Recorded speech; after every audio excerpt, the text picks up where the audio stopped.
Schéma de Lewis. Le schéma de Lewis est une modélisation de l'enchaînement des atomes dans une molécule. Prenons l'exemple du schéma de Lewis de la molécule d'eau afin de rappeler ce qui a été vu en classe de seconde à ce sujet.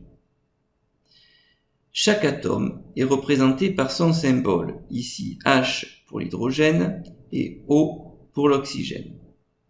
Ensuite, les électrons de valence des atomes sont regroupés en doublets liants ou doublets non liants représentés par des tirets. Chaque doublet correspond à deux électrons. Le doublet liant, aussi appelé liaison covalente, est obtenu par la mise en commun de deux électrons provenant chacun d'un atome. Ici, ces deux électrons appartiennent à la fois aux atomes d'oxygène et d'hydrogène, ce qui leur permet d'avoir une configuration électronique semblable à celle d'un gaz noble. Dans cet exemple, l'atome d'oxygène est entouré de 8 électrons, soit la configuration électronique du néon, qui est un gaz noble. On dit que l'atome d'oxygène respecte la règle de stabilité. Mais comment construire de tels schémas ? Construisons par exemple le schéma de Lewis de la molécule de méthanal CH2O. Étape 1. Déterminer le nombre d'électrons de valence de chaque atome. Pour cela, on écrit les configurations électroniques des atomes de la molécule, puis on repère les électrons de la dernière couche. L'atome d'oxygène a donc 6 électrons de valence, l'atome de carbone en a 4 et l'atome d'hydrogène 1. Étape 2. Écrire le schéma de Lewis des atomes. Comme nous venons de le voir, l'atome d'oxygène possède 6 électrons de valence. Jusqu'à 4 électrons de valence, le schéma de Lewis de l'atome est entouré d'électrons célibataires.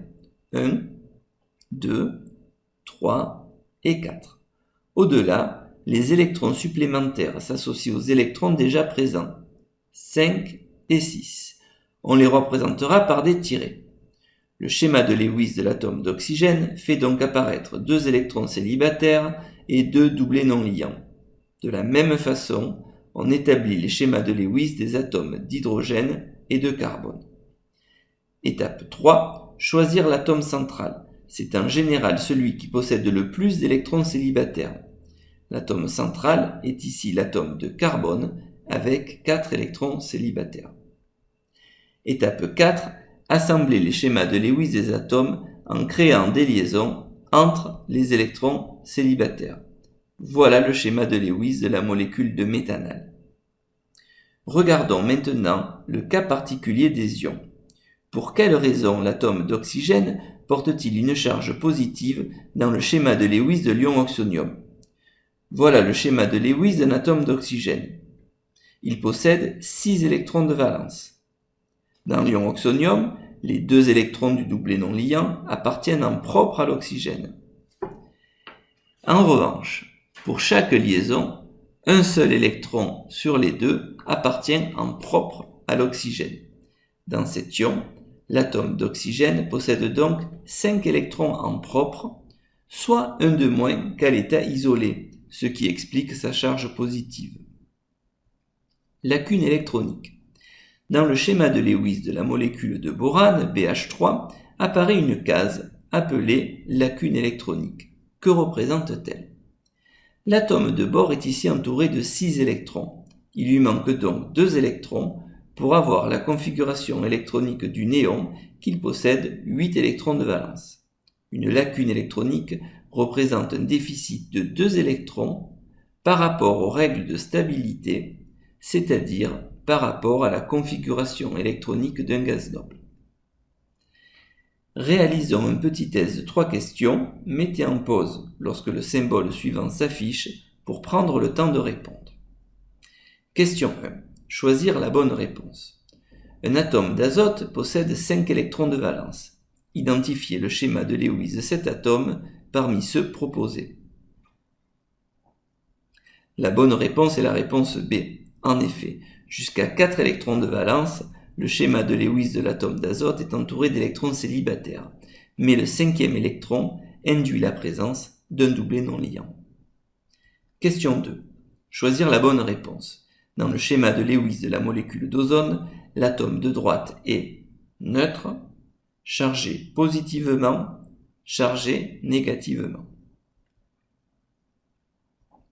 L'atome d'oxygène de droite est entouré de 7 électrons. À l'état isolé, il possède 6 électrons de valence. Dans la molécule d'ozone, l'atome d'oxygène a donc un électron de plus qu'à l'état isolé. Il est donc chargé négativement. Cela n'était pas demandé dans la question, mais dans la molécule, l'atome d'oxygène central possède 5 électrons, et l'atome d'oxygène de gauche en possède 6. L'atome central est donc chargé positivement, et l'atome de gauche est neutre. Question 3. Choisir la ou les bonnes réponses. Identifier le ou les schémas de Lewis où l'atome central possède une lacune électronique. Dans la molécule de chlorure d'aluminium, l'atome d'aluminium est entouré de 6 électrons. Il lui manque donc 2 électrons pour avoir la configuration électronique du gaz noble argon qui a 8 électrons de valence. Il possède donc une lacune électronique. Dans l'ion hydrogène H+, l'hydrogène est entouré de 0 électrons. Il lui manque donc 2 électrons pour avoir la configuration électronique du gaz noble hélium qui a 2 électrons de valence. Il possède donc lui aussi une lacune électronique. Enfin, dans l'ion ammonium NH4+, l'atome d'azote est entouré de 8 électrons. Il a donc la configuration électronique du gaz noble néon qui a 8 électrons de valence. Il ne possède donc pas de lacune électronique.